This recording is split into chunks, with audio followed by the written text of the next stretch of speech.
Hello. Is anyone there yet? Is anyone home? Hello.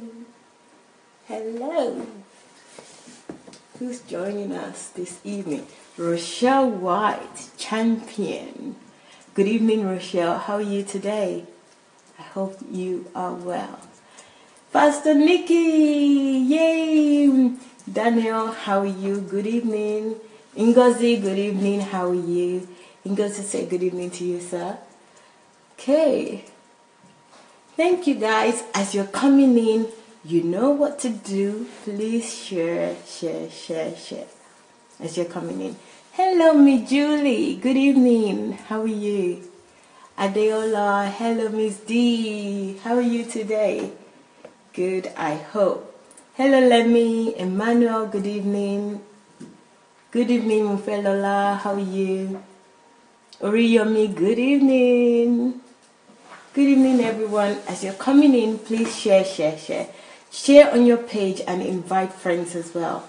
Just to remind them, in case they're not going on your page, they can see the invitation if you invite them. So click on invite friends and tap as many as you can. Good evening everyone. Thank you for joining. Good evening, Grace. Good evening. Hello, Ma Deborah Cole. How are you? Good evening. Hello, Shegun. NJ. Good evening. Gloria. Good evening.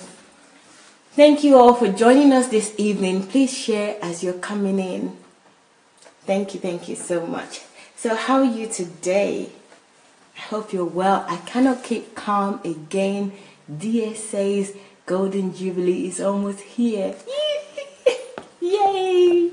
Party time! Even though he's not keen on parties, so I am. Yay! So that's what matters.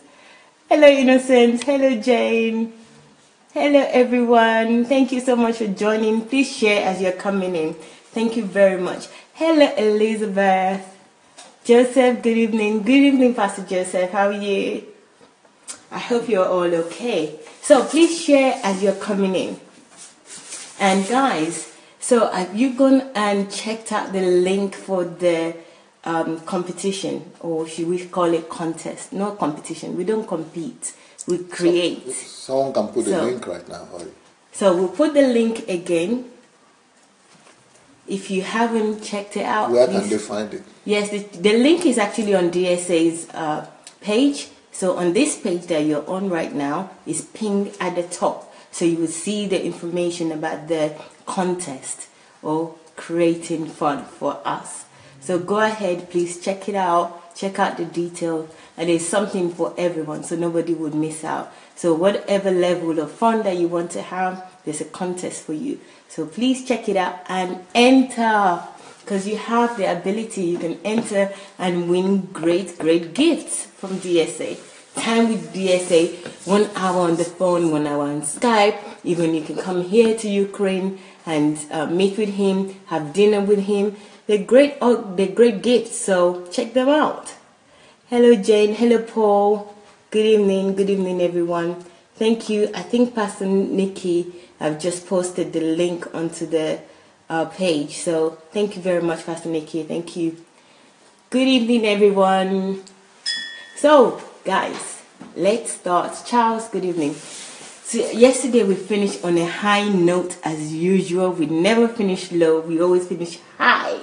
And yesterday, the high note was on a question asked about if you're having challenges and when do you seek spiritual guidance when you have challenges. And DSA, as usual, in his usual DSA style, gave a fantastic answer. And that answer is related to so many things, including my favorite topic, which is purpose. So the answer was related to purpose, that if your challenge is whatever it is, but as this person has said, which is delaying marriage, other challenges such as, let me just get a reminder, delaying marriage, infertility and failures.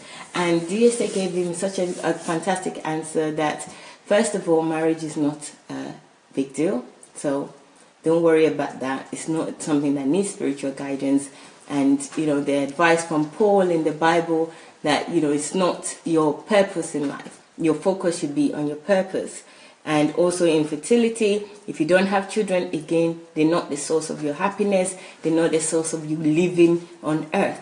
God is your only source, and your purpose is what you should focus on.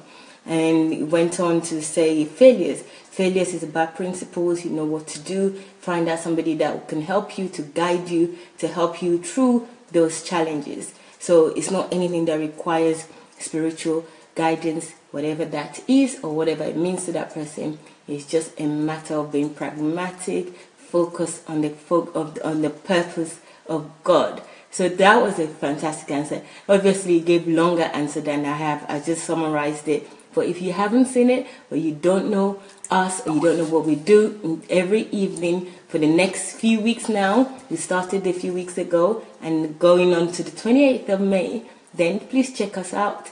We're on YouTube, so it's Sunday Adelaja Official, and you will find a playlist which is DSA Golden Jubilee, and this time will be on it. So anything that you've missed, you'll be able to see and watch at your convenience. Or you can also save it on your Facebook page.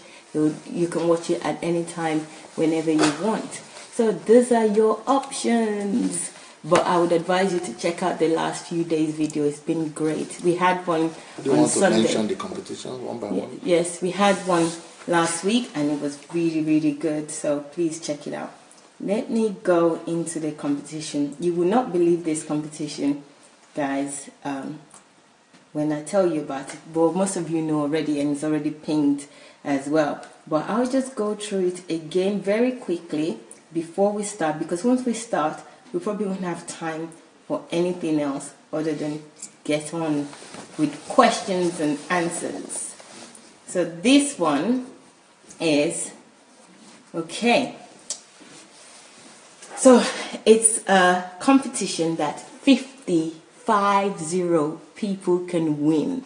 50 different people can win this competition, and they're in categories.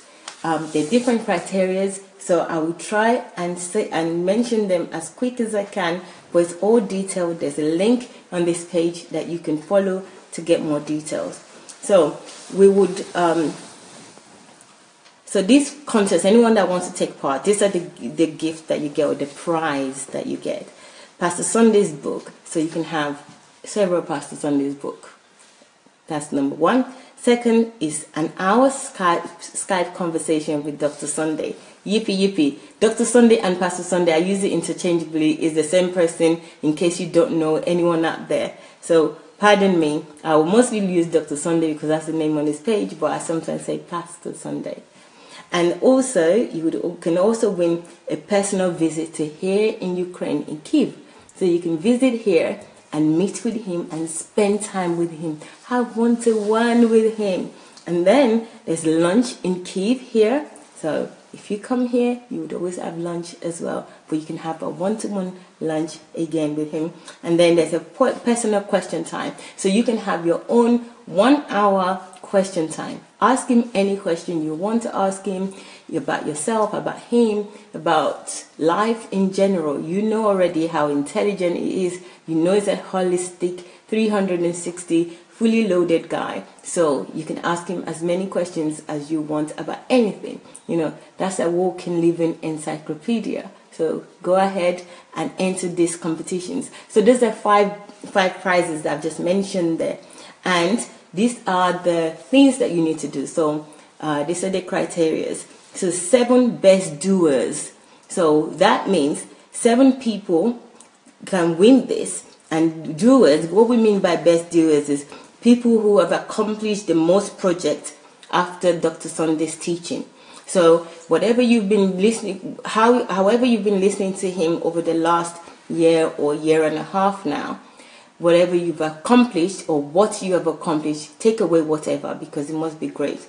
So whatever what you've accomplished, let us know, detail them, send us the details, and we will share them. You will probably be one of the winners if we think it is good, and if it's good. So secondly, 7 most grateful performers. So, 7 people that are most grateful can also win, according to Dr. Sunday's gratitude scale. There's a gratitude scale that's also on this page. You can see the gratitude scale under this page or this link. So check out the scales. So if you perform to the 4, or you can explain the 4 top gratitude scale, then you can be a winner. Thirdly, 10 most zealous book readers. So you must have read a few of his books, be able to explain it with your eyes closed, without any notes, explain his book, what the contents are, and once you're able to do that, you will be entered into this. 10 people can win. The 4th one is 7 best followers, students of Pastor Sunday. People who listen to Pastor Sunday, and I've listened to the largest amount of teaching, and you can prove it. So all this you have to prove. So it's not just a case of saying, yeah, I do this. I'm one of the listeners who I have to be able to prove it as well to be able to enter. And then the 5th is 7 greatest DSA promoters. This is a great opportunity because at the moment we have the social media takeover. So if you're already promoting DSA, you're writing your hashtag DSA Golden Jubilee, then put the fire in the wood and do more. The more you do, you'll be automatically entered into this. So go ahead and promote him as much as you can. Write your 50 attributes, write your daily attributes of Dr. Sunday, what you love about him, and share it with the world. So if you can do that, and you can do as many as possible, and it can be documented, we will check it out, then you could possibly be a winner. We have 7 people that can win this. So this is a great opportunity for 7 people.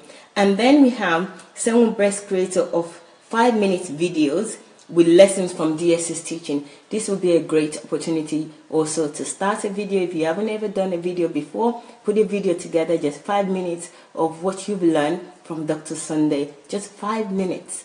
That can launch you out. So do that. And also you can inspire other people. So all of this would inspire people. So please, guys, I encourage you to enter.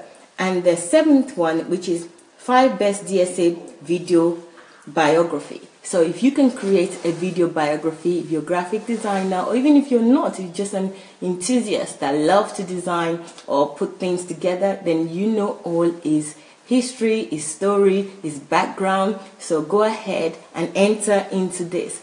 I would suggest that you get his book, Olorunwa, because that would really, really help you to do a biography. A 5 minutes video would be great. So there you are. That's the competition.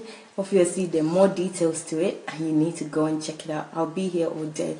But the scales of gratitude as well is 11 altogether. So check it out. I can just tell you a few, which is word of thanks, which is 0. And that's the lowest. Don't tell them. Let them go check. Okay, check it out. I was going to help you out, but hey, time is fast approaching.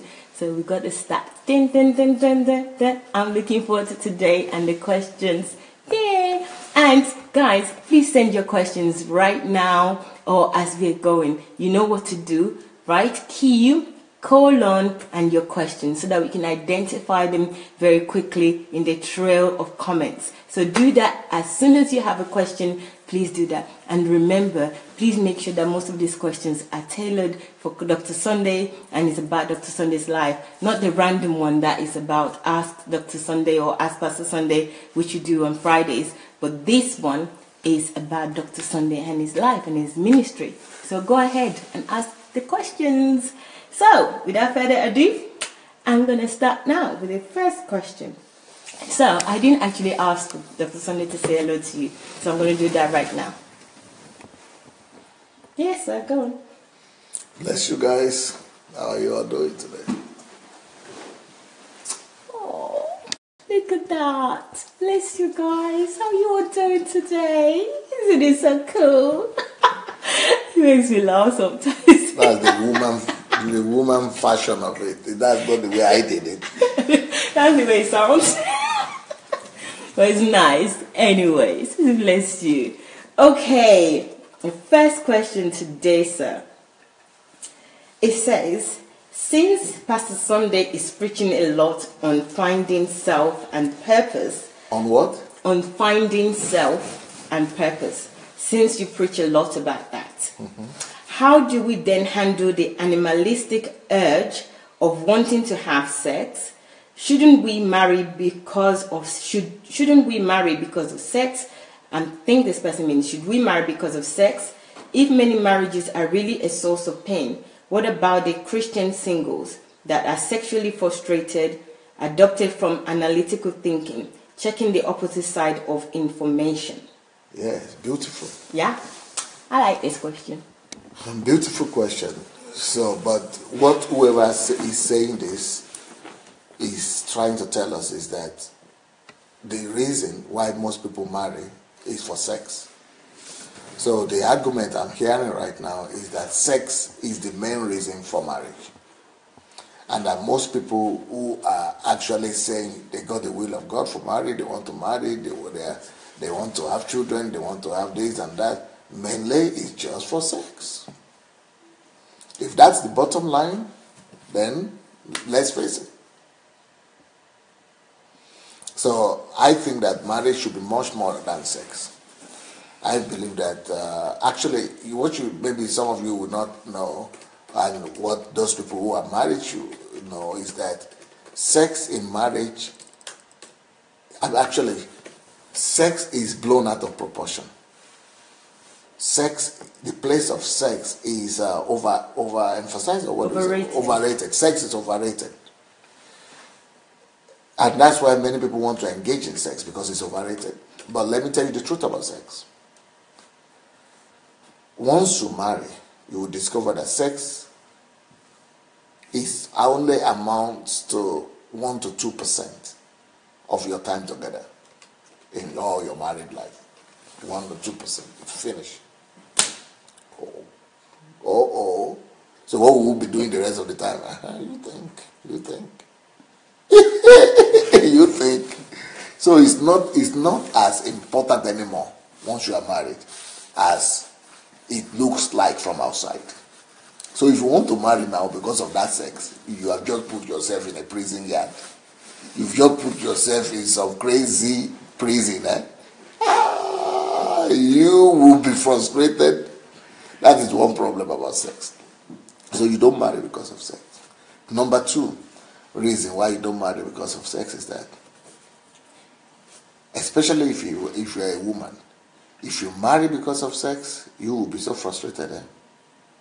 You will be so frustrated. You will hate yourself, and you will hate that your so-called husband. And I will explain to you the reasons why. Number 1 reason is because when you marry to have sex, it is totally different than when you are having sex before marriage. When you have sex before marriage, you are still trying to cheat on yourself and on God and on principles, so you want to kind of, taste what is the prohibited fruit. So you could still find some excitement in that, but there is no stability in it. But when you marry, you have the stability, but you will soon discover that sex becomes more painful than pleasurable in marriage than you could ever imagine. For example, once you become a wife, that gives you a status that you are a personality. You are not a sex girl. You are not a prostitute. You are not a call girl. So that means that since now that you are married, you are supposed to be honored. There is a dignity that comes with matrimony. There is a respect and that is supposed to be accorded to you as a wife. Now, as a woman that is now a wife, you don't want to be treated as a sales girl. What does that mean? That means that you don't want to be treated in a similar way as a side chick is going to be treated. And that is unfortunately what a lot of women end up having after marriage. I'm still trying to explain what that means. I'm still going on. So how do I explain this for them? What I mean is this. Once you are married now, as a woman, you begin to discover that sex is no more your number one desire. Once you are now married, you first of all want to receive respect, covering, and dignity. Even though there's still a need for sex, but it goes down, down, down, down, down, almost invisible. So when now you are not being treated with dignity that is supposed to be accorded a wife, and you are now not being honored as a wife, you are not being given the covering that you need as a wife, you begin to discover that there is so much disappointment, disillusionment,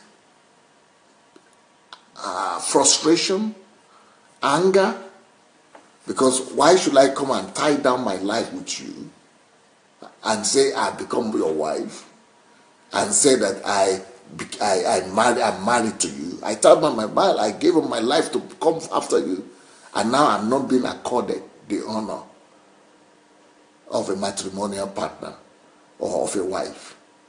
But then the man will come back home at night and want to sleep with you.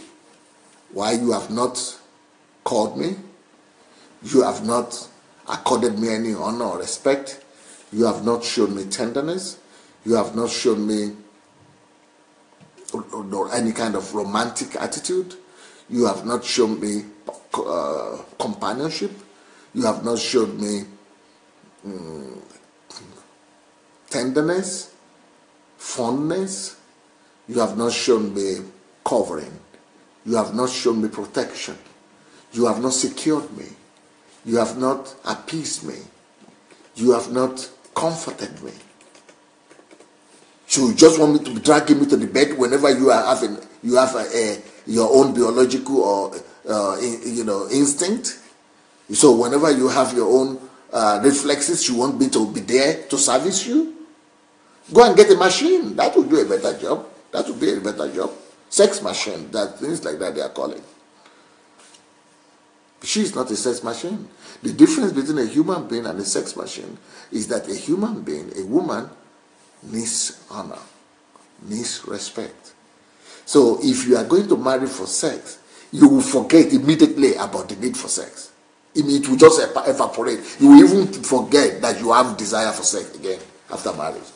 When you don't have the honor, when you don't have the respect, when you are not treated with the dignity that you deserve as a woman, first of all.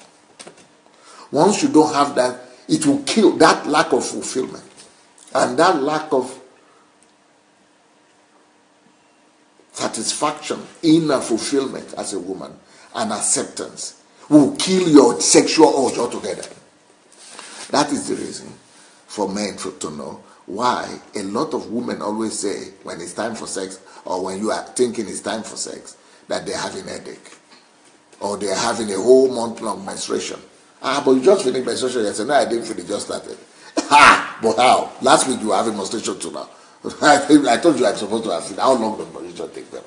So it's because women no woman in her right senses would like to go to bed with you to have sex when she is first of all not giving the protection, when she is not first of all giving the honor, when she is not first of all giving the respect, the value of who she is. So that love, that care, a woman needs it before she will be available for sex. But let's now say that you have your way, and you have your way of manipulating her, and you are making her to have sex with you without needing to sacrifice for her all these other things. Then you will discover that even though she will be sleeping with you, but she will be so unhappy, she will be so frustrated, that it will be as if you are sleeping with the same machine or with the furniture, but not with a human being. Because she will be sad, she will be weeping and crying, she will be unhappy, or she would just lie down there like a log, or like she would just be frigid, or she will just be crying. And the reason she's crying is not because she's enjoying your sex, it's because she's frustrated. It's because she thinks that she's feeling as if she's been raped, as if she's been abused, as if she's been taken advantage of. And even you yourself, by the time you are sleeping with a woman and she is expressing, you see that she's not enjoying it alongside. She's not, she's not fulfilled in the process. I don't know if you are a man like me, or if you are a normal human man or human being. You yourself, you don't want to have sex again. They're finished. You don't even want to touch her again. Because how will you be sleeping with somebody who is not happy? It's just like a friend of mine, actually, I would not say with the person, a friend of mine he was an unbeliever. We were students. But I was a Christian, but he was an unbeliever. So he was dating this girl. And this girl was also an unbeliever. She was a Muslim girl, but had a very good standard. And she said she would not, and in their culture, they don't allow them, they don't lose their virginity. But they were so in love with each other, and they had been dating for 5 years. And she was still a virgin after 5 years of dating. So one time, the boys, she didn't know this, but the boys were always laughing at him and telling him, you are nothing, you are weak, you are this, go and get her, go and take her. How can you be dating a girl for 5 years and you are not sleeping with her? It means she doesn't love you. You know the boy talk. So they just pushed him and pressured him. And then, because he's an unbeliever, and she was an unbeliever too, but she just had a good standard. So, and she loved him, and she wanted them to marry. And she said, okay. So he was, for a week, he would not allow this guy to leave his room. So she couldn't go to school, she couldn't go to classes, she would just go and bath, eat in the place, but don't leave here until I sleep with you. So after the end of the week, towards the end of the week, the girl just said, okay, if that's what you want, you really want me to prove to you that I love you, but I told you from childhood, I've made a vow and a covenant with myself, with my parents, with everybody in my family, that I will never sleep with a man. But if that's what you want, she just stood up, removed her clothes, and just lied down there and said, take it. Do what you guys want. First of all, the man told me, he was telling me this story, and said, as he was undressing at first, I was saying, yes, now you will see. Now I got what I need. Now I can tell my friends I got her. So by the time she finished undressing, I just lied down there like she was dead. And said, take it. He said, I just died. Everything died. Men, I think they have to not be dead. He has to be alive. But instead of the thing to rise up and be alive, I wake up. The thing went to sleep.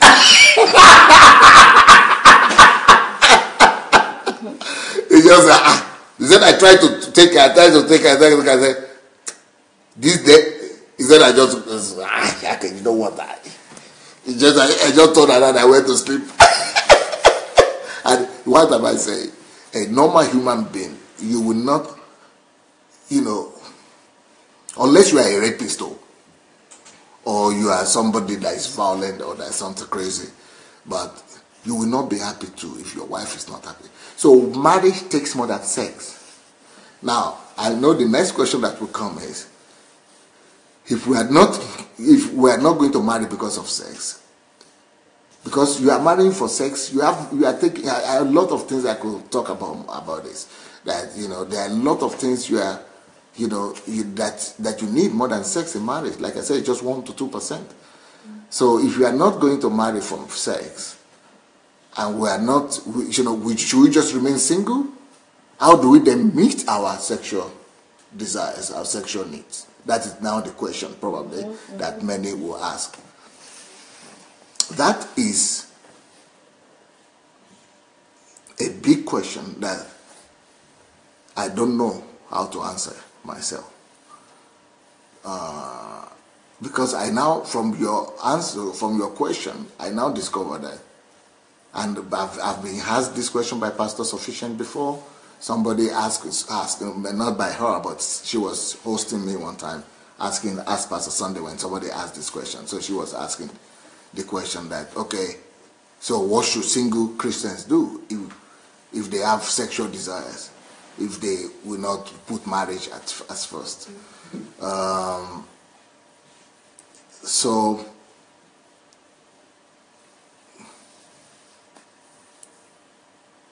the way I will address this is this. Whatever you think about, you prioritize, is what occupies your life. Whatever you focus on is your reality. I will say, since the Bible has said that he that is single should think about the things of the Lord, I think we should, even though you will still be having temptation once in a while, and the thoughts will be coming to your mind, but if you are mainly focused on God, on God's priority, on fulfilling God's will, God's desire, if you make that your real reality, if you make that your focus, it will become your reality so much that it will engulf you more than the sexual urges are engulfing you. But if you are going to be thinking about, okay, I need to have sex, and you are feeling that with your reality, and you are watching the films, and you are looking at the women, and you are doing that, and seeing them as some sexual object, then definitely you are going to be in trouble, because you are just going to be thinking about this, and you are going to be sinning or be going to temptation and all that. That's what Paul said, that if you cannot hold your focus on the right thing, then, and you have a spouse, or a girlfriend or somebody, then, and you cannot hold it, you are being driven by lust, then you can marry. But I think it all depends on the focus. If you get the focus straight, that will probably reduce the pressure of sex on single Christians. Just that's how I will go so far. That's how far I will go so far. Unless you have some more questions. I do. I have more questions. My observation, sir, when you answer the question about the marriage aspect, you talked wholly to women. It was about women getting married. It's marriage for women. Okay. Because that whole answer is about women. Yes. And then when you moved on to being single, it was about men. That's my first observation. Yes. So both sexes are in it together. So yeah, both gender. I noticed that when I was answering it, that I wanted to talk about the men too, but I didn't get there. But I got there a little bit when I said that if the woman is not happy sexually because she was not given other things apart from sex, if that's what you people went into marriage for, that it will lead to the frustration of the man. But if you see some things that you want me to talk more about, like for men, ask the question again. And I'm going to, for the men, I will just answer for the men now. And if the others one you want me to talk more about for the woman, I will answer for the woman. No problem. Please, sir. Because it's required. Should I just say all the other observation, or should I ask? No, just one by one. Okay. Because I will not remember to. Okay. So the question is that since you first of all, do you have to let me know if you appreciate my answer first? Not really. Okay. Sorry. Okay. I don't. I feel like it's one-sided. But that's why we want to answer the second part. Yeah, so maybe when you finish it, then I would appreciate it then. Okay. Sorry, I do apologize. Okay. Since Pastor Sunday is preaching a lot on finding self and purpose, how do we then handle the animalistic urge of wanting to have sex? So this person, I don't know if it's a male or female. So that's the first part, which you answered secondly. And then should we marry because of sex? And if you said no, that's no. But you dealt more with the woman. And if many marriages are really a source of pain, what about the Christian single that are sexually frustrated, adopted from the, so that's the end of the question. And in bracket, the person wrote, this is adopted from your analytical thinking, checking the opposite side of. That's okay. Yeah. So what is it that you were not satisfied with my aspect of answer? I wasn't satisfied with the fact that when you were talking about marriage, you were talking about women going into marriage for sex. No, I thought I was talking about the two of them, but go ahead and And we were talking what about you women. want me to expatiate on? Yeah. Well, I want you to expatiate on men as well. If they go into marriage, yeah, you explained your friend.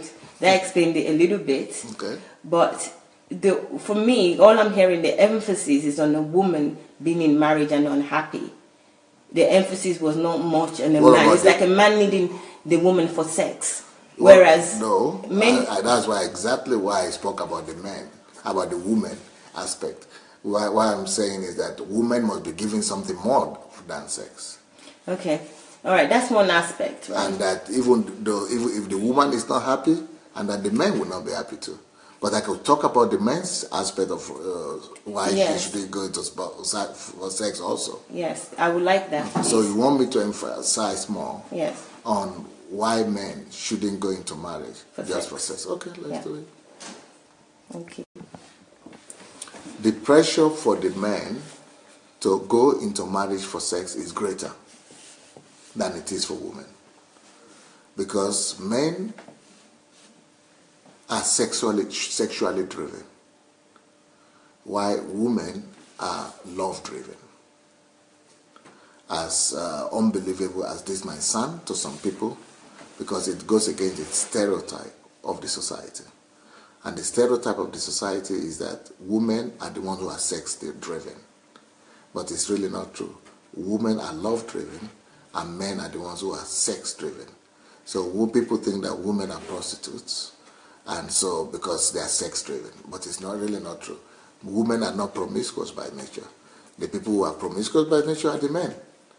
But then, even though men, let me first of all justify the fact that it is therefore more understanding if men want to marry for sex than if a woman wants to marry for sex. The reason is more understandable, is because men's singular or expression of love is sex, while women's expression of love is multidimensional. Sex is just one of them, but the meaning of love for a woman is greater than sex. It's not just sex, it's many things. While for the men, the meaning of love mainly is expressed in sex. So if a man says he wants to marry or he cannot hold back from marriage, from women because of sex, that could be a little bit understandable. So since I've addressed the women's side, let's now address the men's side. Why is it though that even though men are sex driven and they are more eager to have sex, that even despite that they shouldn't go for marriage because of sex? Why is it that a Christian man shouldn't marry for sex? And I think that's the other aspect that you said I didn't say much on, that I should say more on. So why is it that man shouldn't marry because of sex, even though he's driven by sex? And there are a lot of reasons why men are sex driven, and I will not go into them now because I've done a whole series of teaching on that, on men and women. Anybody who's interested in that could go and get that. But why is it that men shouldn't marry just for sex? Number one,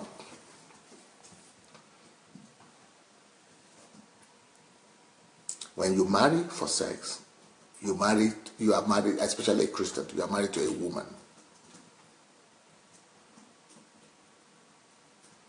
And if you are married to a woman, it means that you are tied down with her. And what does that mean? That means that your emphasis is on seeing how sexy she is. And when you begin to focus on that, you overlook other things, who she is. And no woman, I don't know, maybe unbelievers, maybe there are some unbelievers who are low women. But normally, all self-respected women don't want to see themselves mainly as a sex object. They don't want to be assessed as a sex, to be the main criteria for why people want to marry them. A woman wants the potential husband to see her, first of all, as a person, as who she is. She has much more qualities than being a sexy woman. So, but because you are a man focusing on how sexy she is, then you stop seeing her in other dimensions and in other qualities. You stop seeing her of value, her other values. That begins to lead to frustration, anger, lack of understanding. And you are going to be frustrated and she's going to be frustrated. That's number one. Number two, and fight in the family. And when there is fight in the family and quarrel, sex is not sweet anymore. You will even forget about sex. There are men who are sleeping on the same bed with their wives, but they don't want to sleep with her. Why? Because the things that they refuse to notice in character, in virtues, and the things that they refuse to sow into, our personality, our essence, our character, our values, it's because they are focusing too much on the sexual part of her. Those things now are coming to backfire because she has not been given attention that she needed. She has not been given the respect she needed, and that's what she needs. And then she's getting nervous. She's she's getting capricious. She's getting irritated. She's getting angered because she's not being noticed as a person, not as a sex object. What she wants to be noticed as a person. So because she's not very happy, and you are thinking, why? But I'm giving you good sex. But I can be a good sex machine as a man. But why are you not still happy? I have a house, I have a car, we have good furniture here. So why are you not happy? What is it that is not satisfying you? But she needs you to notice her person apart from for sex. So because of that, even men are saying, I cannot even sleep with her anymore. We have not been sleeping together for 6 months, for 1 year. Why? Because we're always fighting. When quarrel begins, sex flows out the window. Believe me, sex in the family flows out through the window. Even if it's dead, every one of you lose interest. That's another reason why you should not marry for sex. Number 3, as a man, I'm talking to men now. Why a man should not marry for sex is because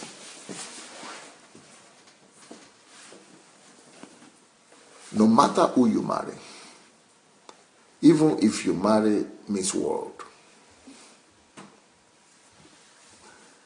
you will soon discover that whatsoever you see all the time, you stop seeing after some time. Even if she's Miss World, but because she is now living with you, and you now have her all the time, it's not just it's familiarity breeds contempt, yes, but why is it familiarity breeds contempt? Because even in your house, not just your wife, anybody, even in your house now, you have your furniture there, you have your picture there, you have all the things that you have, your television there. Before, the first day or the first week you just bought them, you are looking at it, you notice that they're there. But after those things have been there for a year or something, you just pass by. Why? It is the law of nature. Whatsoever you are saying all the time, you stop saying. What am I saying? If you married her because of her sexiness or because of how beautiful she is, even if she is the most beautiful woman still in the whole world, you will stop seeing that beauty. And you will stop seeing the sexiness altogether. Why? And that is another reason why you don't marry for sex. Marry for virtues. Marry for character. Marry for purpose. For a goal that is greater than you two. That is greater than two of you. Marry for a purpose, a mission. That is what will sustain your marriage. Why is it that the people who are unbelievers in the Hollywood and in Nollywood and all those entertainment stars, singers, actresses, they all marry, and men who are rich and something, it's like they have everything. They marry beautiful ladies, sexy ladies, but they still divorce. Or they even still go and have other girlfriends apart from their sexy wives. Why? Because it will never satisfy you when you are married for sex only. That's for the men now. Now, another reason why a man should not marry for the sex is because once you are driven by sex as your own point of selection, and it is the need for sex that makes you to pick or to want to marry, the problem is that that sex drive will keep on driving you. Sex drive never stops in the family. Family and marriage never stop sex drive. So you keep on having sex drive. And believe me, you may, that woman that used to be the most beautiful woman in the world that you have seen and that you have married now, and you think it's okay, now you are going to be satisfied sexually. But because sex is your focus, and that's what is driving you, you will keep on seeing beautiful women. Oh. And that woman that you married, you married her 5 years ago or 10 years ago. After you married her, other beautiful girls don't stop being born. God Almighty didn't stop sending beautiful ladies into the world, or beautiful girls. Even the one who was children yesterday, by the time 10 years time they are 10, by the time they are 10 years time they are already 20, the age you met your own wife. And your own wife is not getting younger, it's the other ones who are growing. And not just one is growing, millions are growing all over. So if your focus is going to be sex, you are going to be seeing even more sexy women than your wife. You are in trouble, you put yourself in the corner. So, so that's another reason a man should not marry for sex. And I think I'm now talking more about the men. I'm giving more points for the men than the one. Now you are going to say you are not satisfied again because I've spent more time for the men. Because that's what you wanted to know. You haven't finished, sir. Yeah, I'm a little bit more satisfied. And I'm not the only one, because somebody wrote here that they're not satisfied either. So now I gave them the word they needed. Yeah. You asked the other one. That's one side. The other side is women and being single and being sexually frustrated or having the animalistic desire for sex. You didn't speak much about that. You spoke about men in that aspect, not women. Whoa. So single women that have desire for sex. You spoke more about men having desire for sex as a single man, but not about women. Yes. So can you address women? Yes. Please. Okay. I must again repeat the same thing I've said already, that it is not natural for the woman to be sex-driven. It is more natural for the men to be sex-driven, but women are love-driven. That is their nature. If women had been sex-driven, then it is easier for all of them to just go and, just be prostitutes.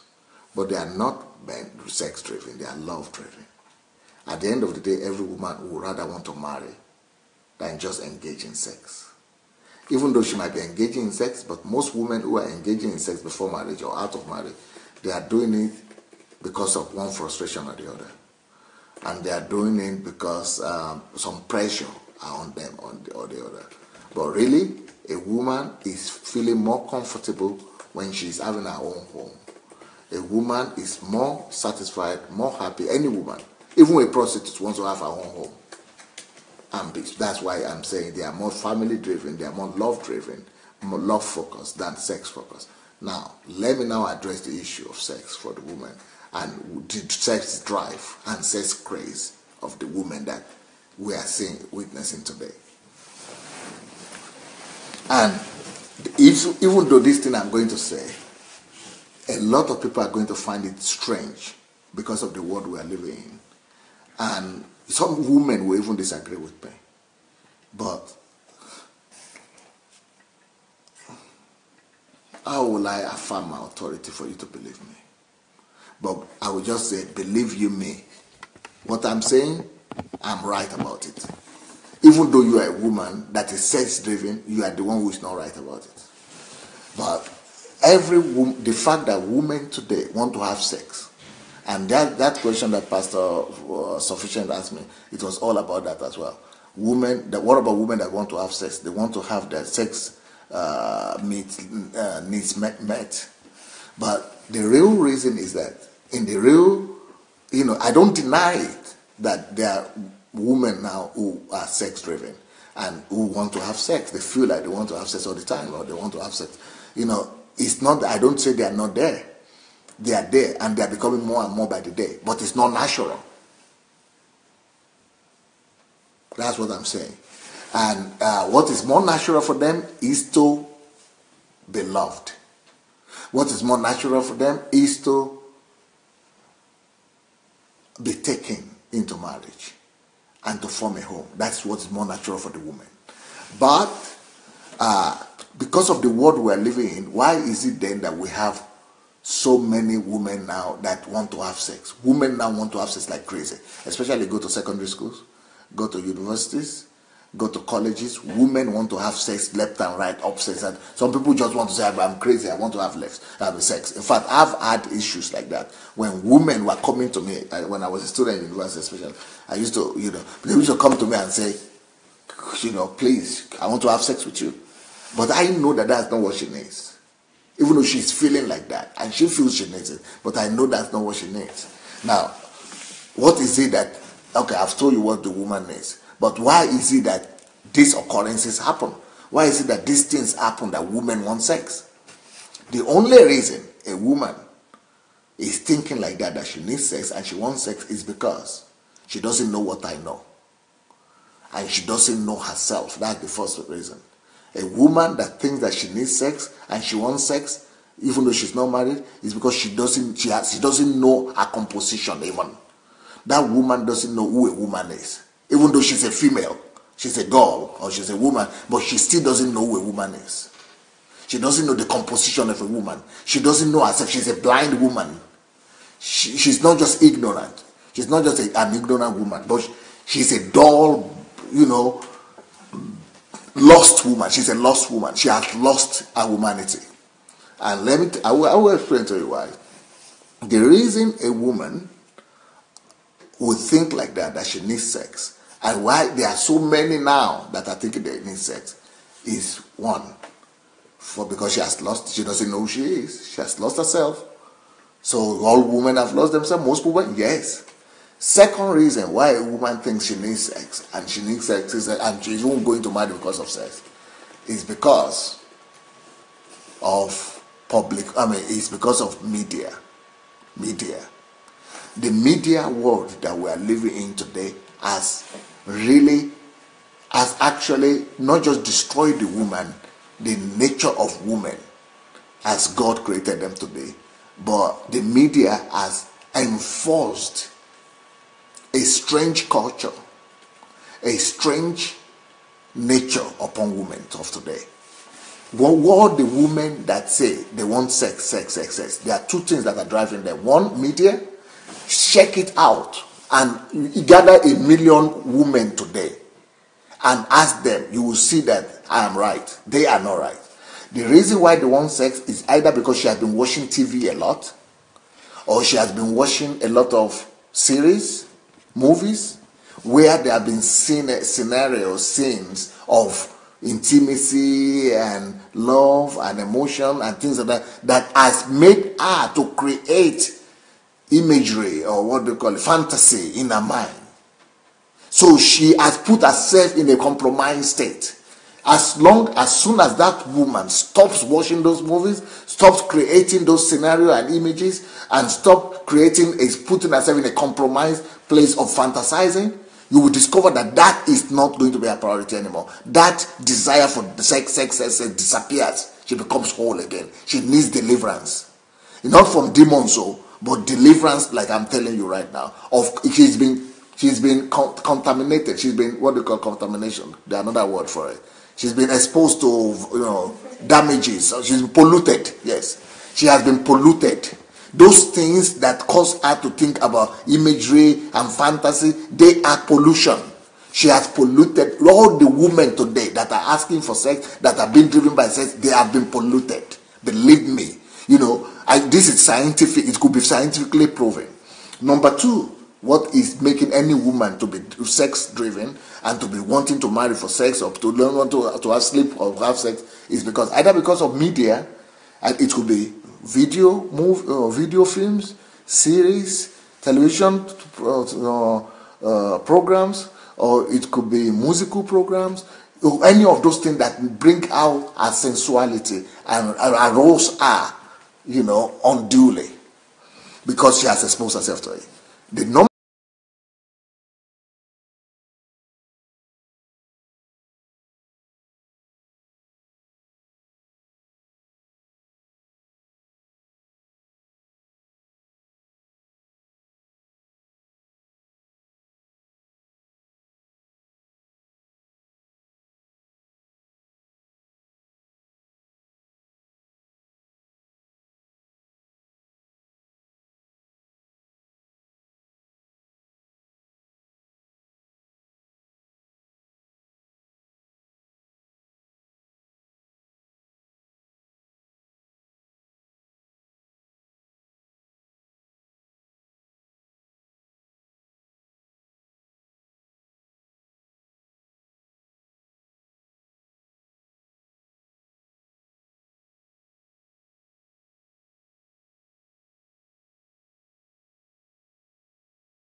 two thing that makes women to be sex driven and sexually motivated is girls talk, bad company, girls talking, especially in high school and secondary school and university, girls talking to other girls and talking to each other about, oh, I've done it. But it's not because they are good or haven't done it. It's just because it's talk. They are talking about their escapades, and they are talking about their experiences. You don't have a boyfriend. So the facts of all those, tendencies, the culture, and say, oh, you don't have a boyfriend, and you've not tested it, and you've not been with one yet. But it's so, by the time a girl begins to open herself up and say, I'm the only one who is not, I'm pitying herself, I'm the only one who have a boyfriend, okay, nobody is here, nobody. So that again brings in pollution to her. She opens herself up again and begin to think that is the normal thing. Now, it has now gotten to a place whereby the whole industry of this world is against the girl child. The advertisement industry, the movie industry, the entertainment industry, the music industry, anything you want to take today, the woman has become the target. They want to ruin the woman. They want to change her composition for her to begin to believe that she is a sex object. And by the time, even without even noticing it, women have subconsciously embraced that is who women are, and that's what women do, and that's what women are for.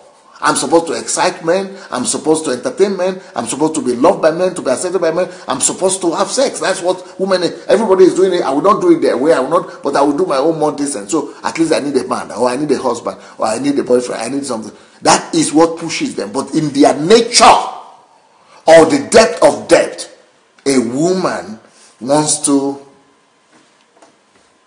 have a family. She wants to have one man that will tell her and prove to her she's special. She wants one man that will prove his love to her, that will give her protection, that will give her covering, that will give her romance. Then to that man, she is ready to open up and give sex to. Because he had proven to her first, beyond anybody else, that she's usual. She's unusual. She's unique. He has convinced her of her uniqueness. He has proven to her that he will love her and care for her. Then she opens up to have sex with. That is the norm. That is what is natural, not what we are seeing today. You seem very satisfied with your answer, sir? I either satisfy or don't satisfy. I know I'm right. Yeah. There is nobody that can argue it otherwise. Either you want to toast and you bring 10 million, 100 million women to want to argue, or men I'm still the one who's right. Because I'm telling you the mindset, the way it is. I'm telling you the way it's supposed to be. So by all means, there is no way anybody can dispute what I've said. Okay, that was interesting. So if you want to remain satisfied, if you want, make you not satisfied. I'm not satisfied. Okay, make you not satisfied, but I've answered the You've question. answered, yes, you've answered, and a lot of people agree with you. I just want to read some of the comments. I know our time is fast approaching, but they agree with you in terms of group pressure. Today, the only proof women want to see is money. This is the simple truth. Is a man talking like that? That's another stereotype that men have about women. Is not true. And I will explain why women want money if you want one day. That is my mentor. Somebody is saying, on point, sir. You're right, sir. Somebody else says, DSA, I want to hug you for this answer. We need a DSA Men University. DSA Men University. That's from Julie. Truth, Vivian said. Yeah, this is very true, Pastor Unyinye says. Very correct, sir. Christine says, the society has created the wrong decision of the woman. Wow, DSA is always on point. True. It is a total abuse for a man to approach a woman as a sex object. That's so degrading. Yes. As from Ufoma, say you're correct and right. Really sad. Ha ha ha. Age factor 2 from the environment. True, sir. God have mercy. Feeling like belonging. I think that's in agreement with why women urge for sex. It's totally polluted. I remember the talk. Chai. I had to lie and pretend because all my friends seem to have done it. That's TY. Oh my God, it's like you lived a girl's life, Pastor. That's Julie again. Imitating others, follow the crowd, gossip, group thinking, yeah, oh darling, top. Okay, so everyone, quite a lot of people are in agreement with you, sir, on the aspect of the woman and what's happening with them. Elizabeth says, so you show some love to my pastor, That's true, okay. All right. Yes, it seems a lot of you are satisfied with that, so that's fine. It's okay. I agree with a lot of it, but I have more questions from this question. So do you want to answer it? The questions that I have. From what you said, you are very clear that with women, they want sex. They want marriage or marriage. Let's say marriage. Because you said in your own words, once you become a wife, that gives you a status. There's a dignity or respect that is supposed to be accorded to being a wife. So therefore, if everybody wants respect, everyone wants to be honored in that way, in a polite way, especially women. We talked a few days ago that marriage is not purpose is more important than marriage. But even in your purpose, you still need respect and order. So how do you balance that? You need that respect, and society only respects you because you're married. They have more respect for you, and you want to fulfill your purpose. But you also have the desire, because a lot of this about women, in terms of women, marriage is important to them. Even from your own answer, marriage is important to them. So how do you kind of balance that, the marriage and the purpose? You would gain respect in the life that you live, in the world that we live in, and also there's the aspect of purpose. So I'm kind of understanding that, because I never used to understand why women rush and they all so desperate to get married. But even if you're saying it, you acknowledge it, that marriage is accorded to respect. Everybody wants to be respected, especially women, because they don't want to be seen as a sex object. And also, when you talk about women and sex, you talk about them that if they want sex, it means they might as well go and be prostitute. But when you talk about men wanting sex, you didn't even mention anything about prostitution. It's like that's okay. Yeah, I didn't say you are getting me wrong. I said if women sexually driven, if women would have been sexually driven, they would have all been going for prostitution. But they are not, which I'm just proving a point why women are not driven by sex. Okay. I didn't say they should go ahead and do prostitution. I'm just saying that is why they are not. I'm just proving a point that they are not. Okay. I didn't say go and do prostitution. No, I didn't say that. You said go and do prostitution. No, that's the way you came across, the way you have said. Okay, what I'm trying to say is that when there is no need for you to pick that up at all, because you are the one who didn't get it. Okay, I still don't get it. Okay, so can you answer that? How do they balance the being purposeful and wanting to live in this world with respect? They want people to respect them. They want people to treat them with honor. And the world says if you're married, if you're a wife, that's when you're respected.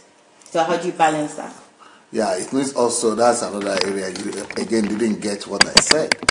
What I said is that a man is supposed to respect the wife. And when he doesn't give her that kind of respect, she gets frustrated, and the family begins to have problems. I don't say that it is respect for a woman comes from marriage. No, I'm saying the marriage, she needs it. Okay. That marriage doesn't give anybody that. There's nothing that removes your respect and your honor and dignity like marriage these days. Marriage is the one that kills woman's respect. Most women that are having problems, that are having less respect for themselves, that are having issues, self-image issues, are the married women. You don't know? 75% of women who are married, they lose their self-esteem because of marriage. Because they used to think they were okay. Even the place we thought you were good. Once you get married, you will question yourself. Even the place you thought that you were okay as a woman. Once you marry, you will begin to question everything about yourself. And most men, why is it that 80% of the women, 8 out of 10 marriages break down and end up in divorce? It's not because out of respect, that they have respect or they have dignity. It's because they lack it. That's why 8 out of 10 marriages breaks down. So there is nothing that will destroy your self-image like marriage, just for you to know. That is why you shouldn't put marriage first. You don't go to marriage to get self-respect. You only lose the one you had before. And that is in Africa. Unfortunately, many people think, Mrs., I want to be Mrs. And so when I become a Mrs., I'll be respected. It's the opposite. Go and ask that Mrs. inside what she's experiencing every day. She's crying. She never cried like that when she was single. I'm telling you from the inside information. I'm not telling you the image they are projecting outside though. They could be projecting any image they want, but marriage breaks everybody's confidence. Even men. That is why you shouldn't connect your self-respect and honor to marriage. That's why before you marry, you must gain that self-respect. The only people who qualify to marry are people who have been so satisfied with themselves, who have have so much confidence about themselves, men or women. You have so much satisfaction, so much confidence, so much that no matter the incidents or the accident you have in marriage, no matter the experience or whatever you encounter inside the marriage itself, you are fine because you have such a solid foundation about who you are. That must be gained before marriage. And the only people who qualify to marry or who should ever consider marriage are people who are already totally satisfied before marriage. So if you are not satisfied with yourself before marriage, if you are not a happy person, you are not happy with yourself, you will never gain happiness in marriage, because marriage doesn't give happiness. Meaning marriage will take away the little happiness you have. Your happiness in marriage will only come or be multiplied when the two people who are married are both satisfied with themselves before they come into that marriage. When they have both attained fulfillment and holistic satisfaction about themselves. So if the man has totally grown up and is happy with himself and is totally fulfilled, and the lady also is totally fulfilled, then they could multiply that. But if you are looking to go to marriage to get that, you will be so disappointed. Your face like this will be rubbing the floor of your house. You'll be crying and your tears and weep and all that moko will be everywhere in your bed. It is not marriage that gives dignity. You have to gain dignity from God and from your calling and from fulfilling your purpose, from finding out who you are, from discovering what you are living for before you go into marriage. That's better. Yeah, that's much better. Thank you, sir. I don't think I need to summarize this for you because we spent a whole hour already on this. So if you haven't... But this is not about me. Why are you asking me questions that are not about DSA? Because these sessions that we are doing, they are not questions about Pastor Sunday just answering any kind of questions. These are sessions that we have agreed on that 1 month people should only ask questions that pertain to Pastor Sunday's life. Yesterday, I don't know what we were talking about. It's not about me. It's about somebody's calling and haunting. But this one too, it's not about DSA or anything. You have shifted, gradually. You have shifted from our main purpose. We have to be focused that people should be asking questions that will help them to know and discover who Pastor Sunday is. I can answer all these questions, but you see now, when we will talk about Pastor Sunday, not about me. I don't want to talk about me, but I want people to discover who I am. I want us to record it. I want people to know, what are the philosophies and what are the principles and what are the belief systems and what are the concepts and ideas that is responsible to who Pastor Sunday is right now. So that when those things are put out there, then it will be available to the masses for everybody. That's what I'm saying about me. I'm not talking about me as a person. I'm talking about, pulling out from me things that could benefit others and others could use to be who they are. Maybe these things could relate. These questions could be related to that one way or the other. Maybe. If you can prove to me that it's connected, that's like, please go ahead. But if not, then... Okay, guys, let's agree at terms of reference for these sessions, right? Because we have asked Pastor Sunday already. So if you send me a question that is related to Ask Pastor Sunday question, I am not going to put it forward. Because unless they argue it. What's the connection? They can argue themselves. You heard Dr. Sunday already. If you can argue it and argue the connection, or maybe it's in relation to a question that he's dealt with before, and you just want to hit it in the nail at the end and just clarify something about that, I might possibly put that through. But if not, it would go into the Ask Dr. Sunday or Ask Pastor Sunday session. Is that cool? So I think we can agree that, because yes, I really want to find out about him as well. There's so much to know about him, and this is an opportunity. We might never have this time again, for a while at least. So let's just do it right and follow the requirement, which is questions that are related to Dr. Sunday's ministry himself, how he developed himself, how he is. So that's what we're going to ask from now on. Okay? All right? Can we agree? Thumbs up. Yay! I can see 1 or 2 thumbs up. So we will do that. So, sir, let's just ask this question as a final question to close today, which is about you. How do you study the Bible? But 1 hour has passed, though. I cannot. If we ask that question now, it will take another half an hour to answer. To answer this question. Forget that. Okay, guys, I try to help you out. You know, I should be tired, but I love these sessions. So I wanted to go on, but we have our word. We said an hour. It's over an hour now. So we need you guys to come back tomorrow. So it's going to be tomorrow evening at the same time. Before that, there's a session with the Ukrainian people. So Dr. Sunday will translate that. So join at 7 p.m. Ukraine time. And back here with us for the English speakers, which is at 9 p.m. I've enjoyed this session, even though it was quite detailed and I was a little bit confused in the beginning, but I am clear now, and I personally will go back and watch this video. So if you want to do that too, that would be great, because knowledge is power, and knowledge used is power. If you just have the knowledge and you don't use it, then it's not power. So go back, watch this, watch the previous ones, and we'll see you tomorrow. Thanks again. Don't forget the competition. No, we don't call it competition, the contest, yes, because competition have a negative connotation, but the contest. So don't forget it. It's pinned, and there's a link also here in the comment section.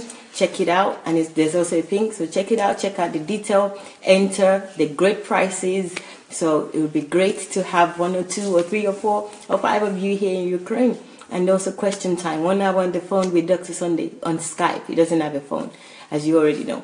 So check it out, and we're checking out right now. Thank you a lot. Thanks a lot for joining us. I appreciate you all, and I look forward to seeing you again tomorrow. Mwah. Bye.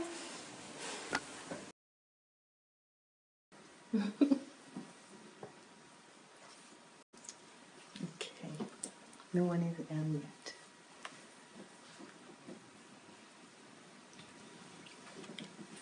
Hello, hello, hello.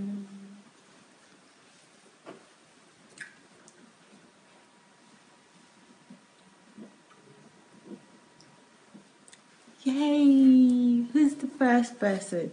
Should I guess? Daniel! Birthday man! Hello, Esther. Happy birthday, Daniel. Good evening. Hi, Esther. Good evening. Rochelle White. Good evening. As you're coming in, guys, please start to share.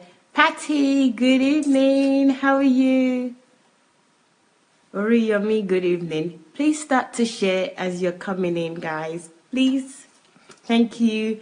MJ, good evening.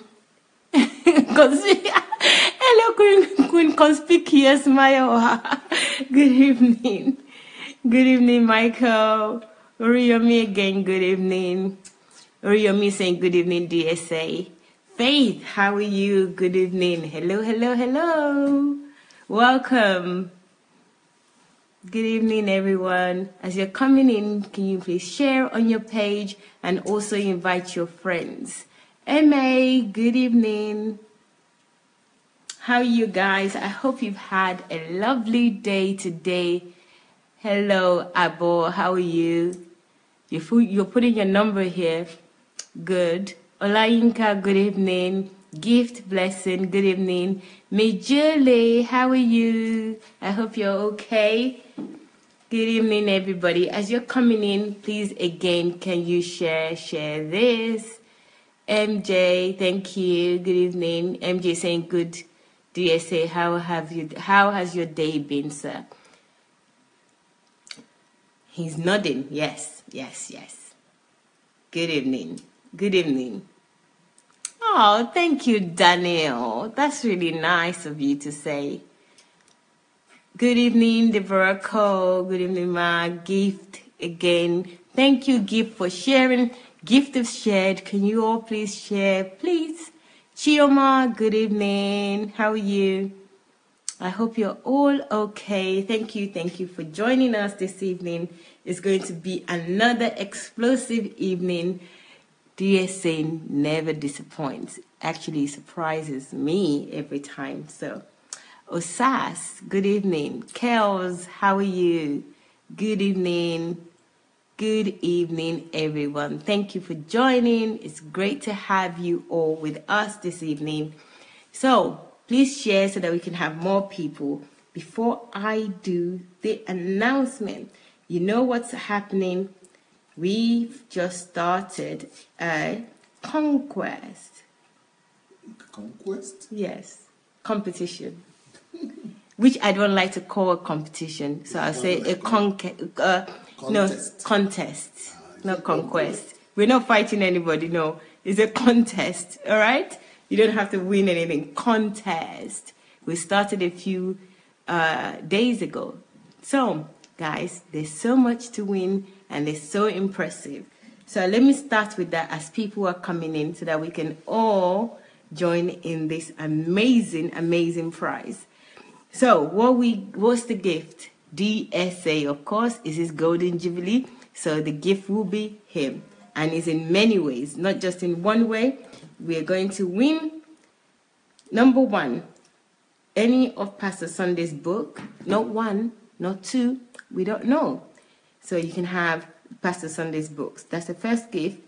Skype talk with Pastor Sunday for 1 hour. So you spend an hour talking to Pastor Sunday as you wish. What you want to ask him, you can ask any question.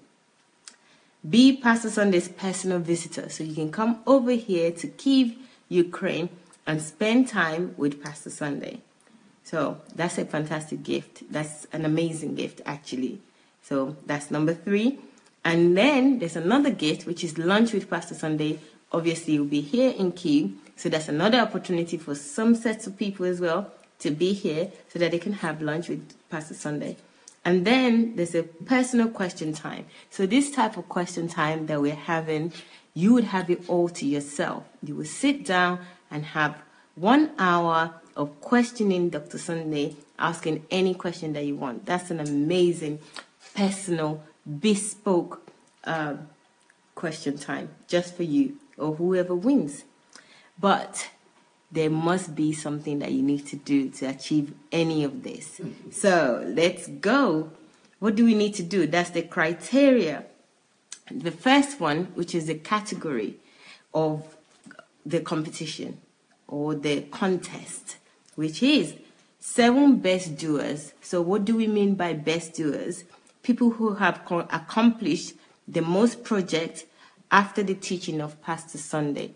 So your best doer, if you've achieved something, you've set up a project, you've achieved a desire that you want to, either it's business, whether it's personal, whatever it may be, and you can prove it, you can document it for us, then you can enter into this category of competition, which is and there's 7 people can win this. So it's not just one person, 7 people can win this.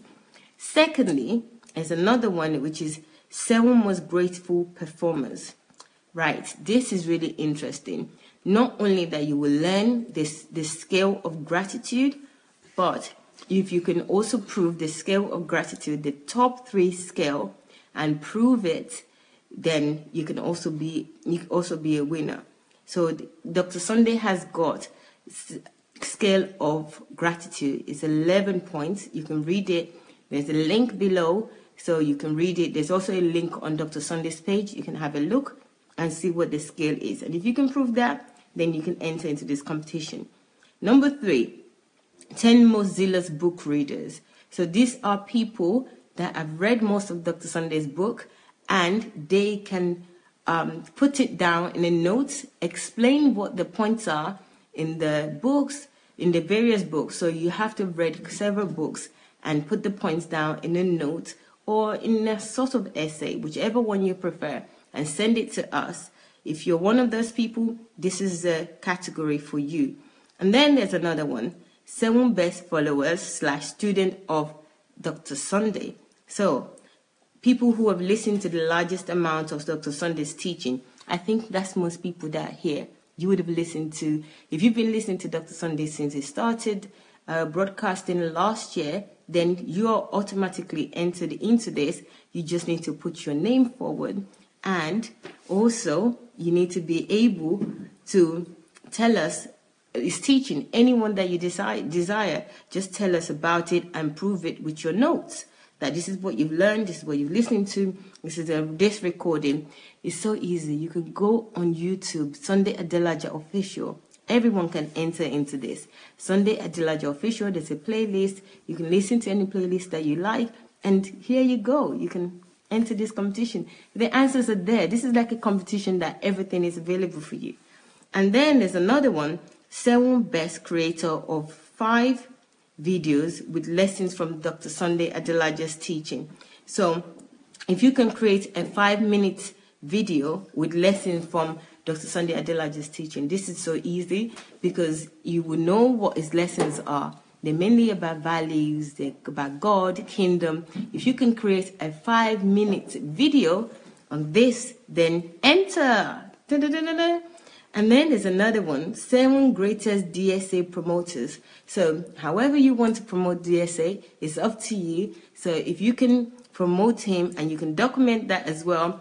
So people will succeed to the largest amount of shares of DSA videos. The contest this contest starts from the 8th to the 25th of May. So if you can show and prove that you're promoting DSA, again, you can enter this competition, this category. And then there's another one, 5 best DSA video biography creator. This one is the most interesting one to me because you have the opportunity, you've had several opportunities. Dr. Sunday has talked about his life, his upbringing, and also there's a book that you can use, which is the book Olorun Wa. So there you go. That's another one that everyone can enter into. I find this very interesting because I always want to know more about Dr. Sunday. And then we've added another one. Guess what? We've added another one. Since in the last few weeks, I think it's now 2 weeks because it's day 13 now, so it's almost 2 weeks. We are all promoting Dr. Sunday Golden Jubilee, DSA Golden Jubilee. So there's another one now that we added. Anyone that promotes Dr. Sunday Adelaja for this Golden Jubilee, that puts up videos, they put up their messages and congratulatory messages and pictures of what they're doing in their town, in their cities, in their nations, and they can flood the web with it, then you can enter. So this is for everybody. All DSA family already should enter this competition because you already have a head start. So all you need to do is just do that a bit better. It is slightly different from promoting DSA. So this is promoting, there's one, yes, this is the congratulatory messages. So your congratulatory messages, your appreciation videos, your testimonials, your pictures of what you're doing in your cities or in your towns. If you can put that up, put a comment and say whatever you want to say, obviously good comments, and also your attributes, everything together, and you post it regularly, then you can enter into this, you know. You just create a good one, send them to you. Yes, actually, send them to me, create them, send them to me, and also post them. So there you go. And I would also post them for you. So, but make sure you send them to me also.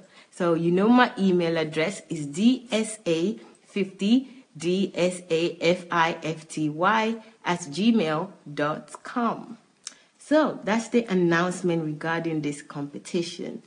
I hope you would all enter so that nobody can be left out in this. There's 8 categories. There's so much to win. 50 people can win in these categories. So what are you waiting for? Go ahead and have fun. Let them share. So right now, let's start sharing. Please share. Hello, Fumi. Hello, Sister Fumi. How are you? Or Monica, good evening. Good evening, Afolabi. Pastor Edwin, good evening. Tony, good evening. David, good evening. Phyllis, how are you? Ayola, good evening. Okay, Queen Elizabeth, good evening. Good evening, everybody. Now that I have said the announcement, we have to go now. Say hello to Dr. Sunday.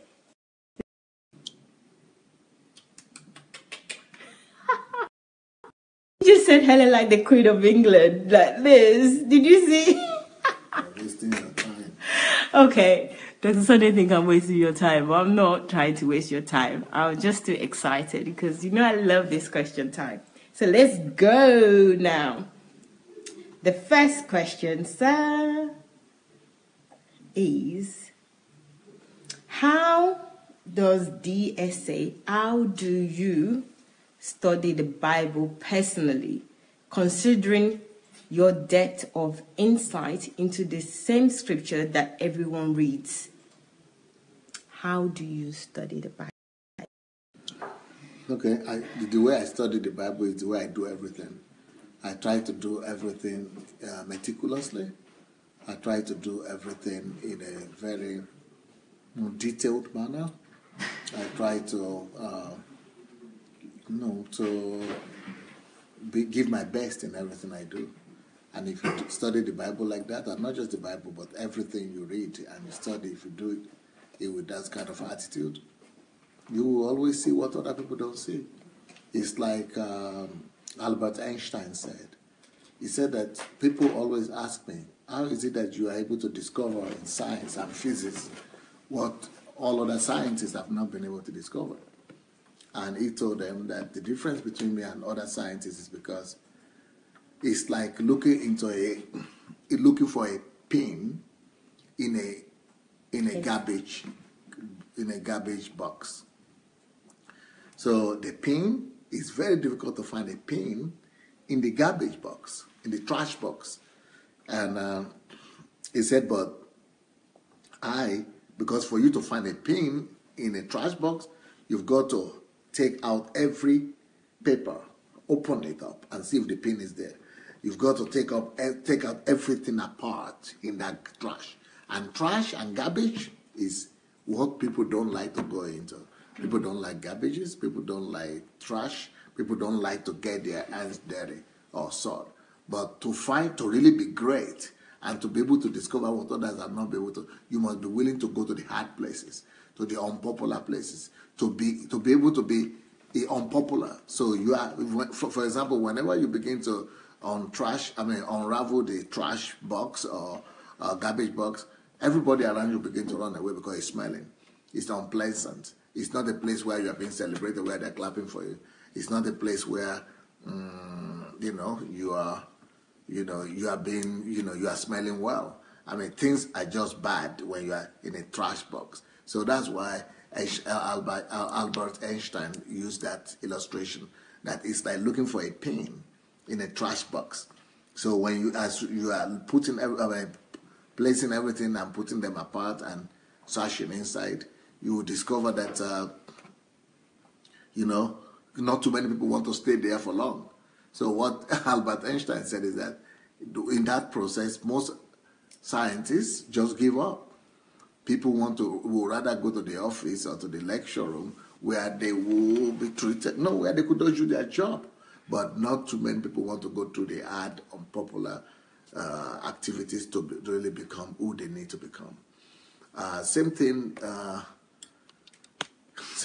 happened, and then it keep on saying, he said, but me, I don't give up when, even when the smell is hard, or if the trash box is deep and there are a lot of things to take from there. He said, I don't give up. But then he says, but even there are other scientists also that might not give up. They might not give up.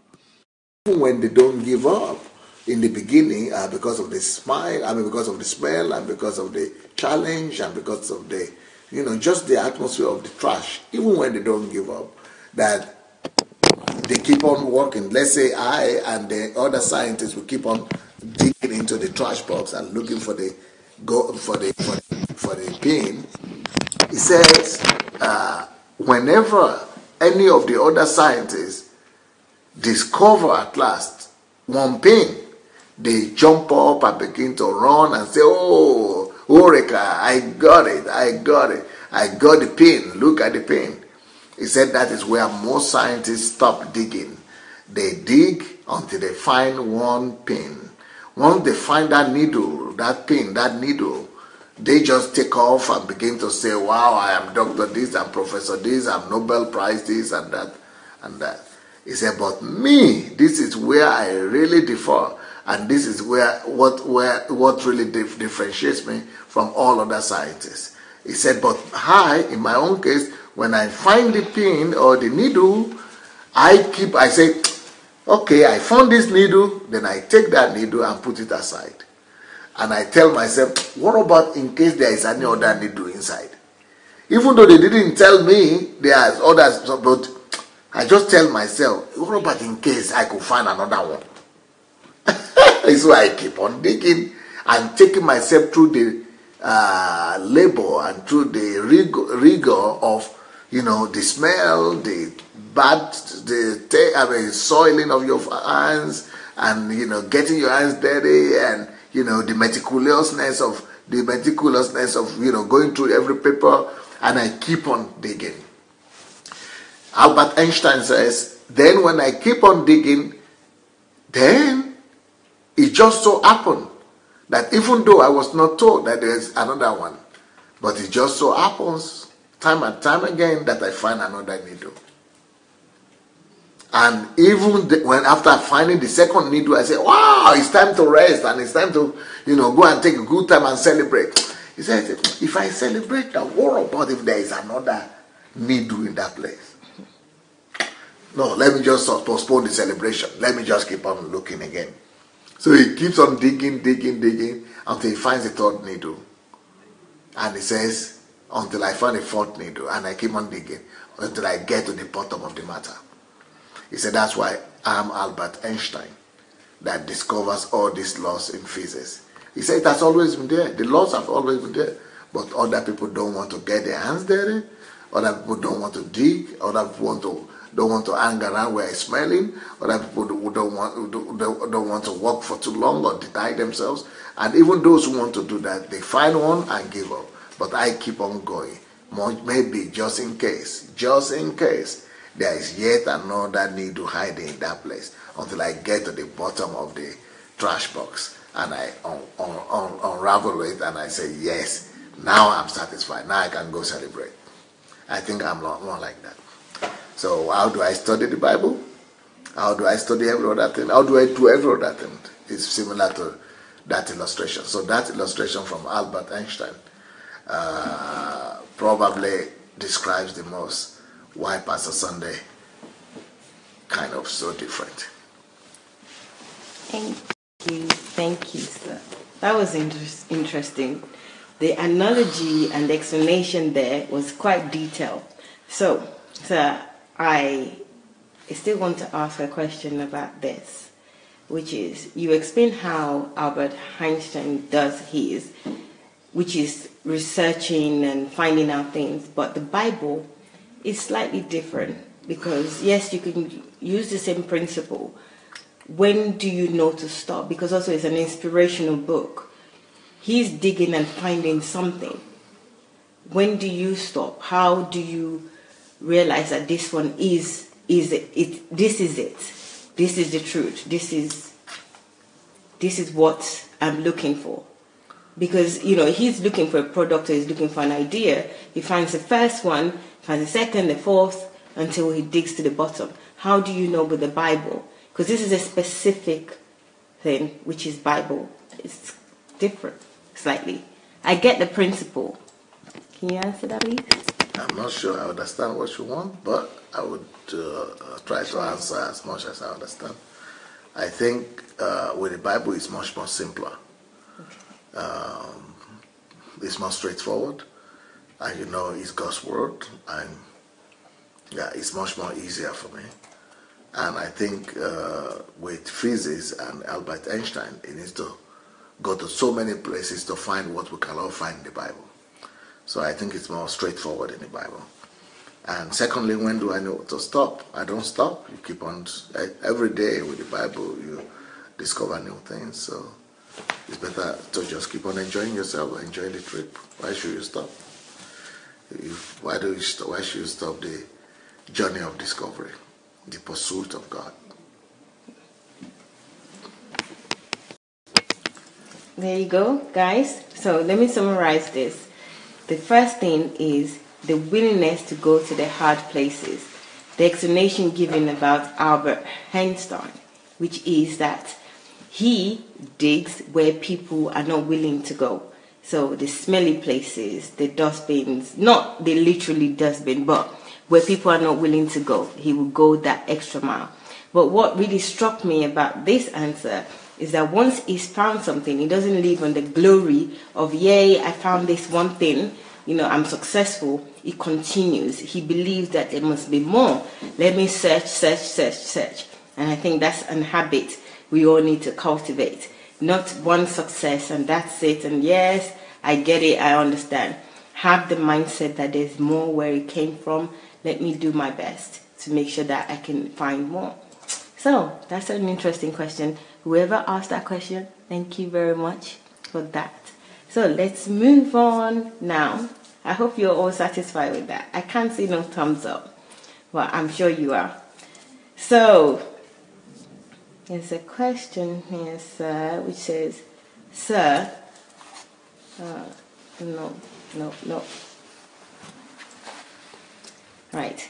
This question is, sir, if you were less busy and wanted to listen to a sermon on TV, which minister would you like to listen to? I don't know why you should associate your free time with TV. I think that is because of the stereotype of your upbringing. Because in so many cultures and for so long, the only center of entertainment in the family and even in life is TV. So when you are kind of free a little bit, you just put on the TV. Even when you're not free, like when I go to Nigeria, I used to see them put on the TV. Even when serious things are going on, TV is playing. I mean, they just put on the TV every time as if that is a sign of prosperity or kind of sign of, rest or what. Why should you associate your life with TV? Let me tell you something about the TV. You know what? In 100 years' time, or maybe even in 50 years' time, your own children, our own the children's children, our own grandchildren, and the next generation after us, our posterity will laugh at us. They will be falling on the ground, rolling on the ground like this, laughing at us because that we used to have TVs in homes like this, these boxes. Why should you bring all these boxes? I think they will be wondering, you mean, Daddy, those of you who live long, or you still remember what TV is, they say, you mean you will have to create a place in your own house to put this thing, box? But how did it happen here? How does it come here? You mean you have to go to somewhere, get a car, and load it, and carry boxes to your house like this? They will be thinking we are from the zoo. They will be laughing at us. Because a time is coming, they will only look at the screen like this and point their finger. They will see whatever they want to say. Or just like now, telephone. They are seeing TV here. They are seeing TV in iPad. They are working with it. You mean you have to sit people down to wash? Who comes? Does anybody gather together like that? Does anybody stop by to do that? Why can't they walk and do it? I think a time is going to come. People are going to look like this in their hand and are going to wash. A time is going to come. They are going to go to do something like this, and something is going to appear. That is how it is in heaven. And whatever we're having on earth, whatever progress we're having on earth, is just a duplication of what has already existed in heaven. And in heaven, that is what exists. That is what we're moving towards. Like in this house now, we used to have 60 TVs in this house. 60 TVs in every apartment, in every room almost. Right now, in fact, at the point my wife just gathered all especially the plasma, we just put all of them in the garage. And all of them is lying there. Nobody even knows if it works or not. Even if we are going to put it on, we just put it down to look at other screens for illustration. So, why should you associate your free time with TV? Because TV is taking away your willpower. TV is taking away your decision-making power as well. TV is taking away your initiativeness and is captivating your will. Why is iPad much better than TV? Because if you say at your free time you want to watch TV, the people who put up the program on TV, they are not having your interest in mind. They are having the interest of whatever they think or whoever they consult with, and they are putting on the program according to how they think and what they think. It's because when you put on a TV, you don't decide whatever they show. You can just be moving from one channel to the other to look or to be looking if one of them will show what you want. But when you go to iPad or to YouTube, you can go to any website that you want. You could go to any channel that you want.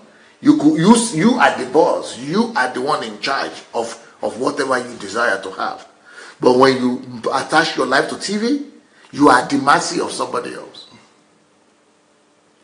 And then you are forced to sit down in one place. Your movement is limited. And then you are not the one that, you don't tell yourself what your TV should show. Your TV is just showing automatically. If you put on that channel whatever they want to show. You don't even know who is deciding that for you. You don't even know what their value systems are. You don't even know what what informs them to be doing those things they're doing. And you want to now come and put yourself as their mercy, at their mercy, and as if you don't have a will and decision. You should be the boss of your life. You should be the one that is determining what your desires, what your time should be used to do. That's why, websites are better. YouTubes are better. That's why smartphones are better. You go and do whatever you want at the time that you want. So when you are free and you have free time, don't be attaching your life to TV. Now, to come more concretely to the question that you asked. I think the question is about what preacher should you watch? Sermon. Which minister would you like to listen to? What sermon should you listen to? If you want to listen to a sermon on TV, which minister would you listen to? Yeah, so I already dealt with this TV thing. Listen to it in the smartphone, on telephone, or something, or iPad, but not TV. Forget about TV. TV is ancient. It's going to be in the museum. We're going to be showing you what TV used to look like. At the time. So now, who is the teacher? Who is the preacher that one could afford to listen to?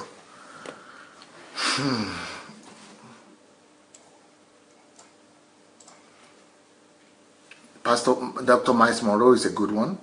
He's not going to come on TV anymore because he's gone to heaven, but he has a lot of his teachings on YouTube. Who else can you listen to?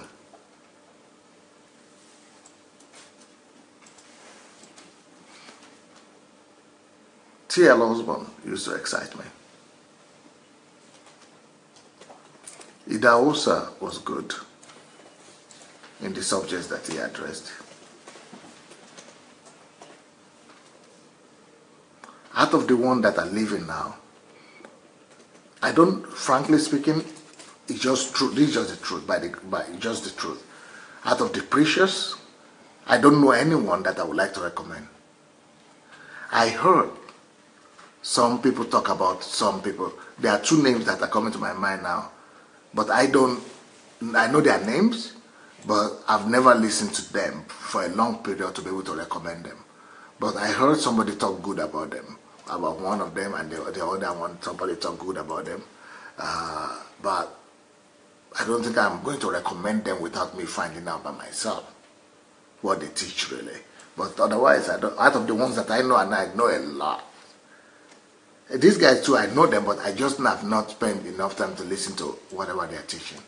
So it's not that I don't want to recommend anybody. I just don't know whoever to recommend. Now, just if you want to listen to, if you want to admire, there are a lot of men of God to be admired. you know, to be respected. But You, to sir. follow and listen to, I don't know. I just, yeah, me? Yeah, this. So Then you have to say that. this question said, you. Who would you listen to? Who would you? Which minister would you spend your time? I want to listen to somebody else right now. I just want to sit down and listen. Who would you listen to?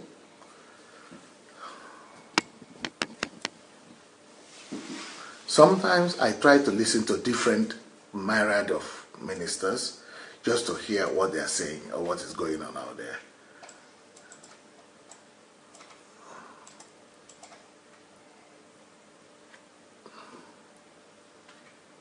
But you know what? I listen more for personal development than I listen to preachers, unfortunately. I don't know if that is good or bad. It's not unfortunate. The result is good, so it must be good. Yeah, so I would rather, go to listen to some scientific stuff, some, some life issues, some speeches. My wife sends me some TED programs sometimes. TED Talk. TED Talk, but I don't mean they are too. I've listened to them. I've tried to listen as much as possible. I've tried to listen. Maybe I've listened to 200 of them, but they are not my level. They are good for people, but not for me. Mm-hmm. Now, but I still listen. There are some topics that are there that are original, but I just listen to. I think that will better me and make me to focus on my 5 areas of thinking that I said, and I try to, things that will help me to bring the kingdom down, that will help me to increase the kingdom, bring the kingdom of God down. And sometimes they could be precious, but very few, very little. Thank you, sir. Okay. Okay, so I guess when Dr. Sunday just started answering but I I already mentioned I listen to Miles Monroe sometimes. Yes. I listen to sometimes. I can't sometimes. Maybe once a year I will listen to a few of his messages. I listen to Dr. T.L. Osborne maybe once a year. Also, I could listen to something like that. Sometimes, very few. Sometimes I could want to listen to Idausa. Sometimes I listen to everybody. I've listened to most people that you hear about, but it's just to see, not much. Okay, so when you first started answering that question, you're thinking it's not really about TV, but this is the great thing about Dr. Sunday.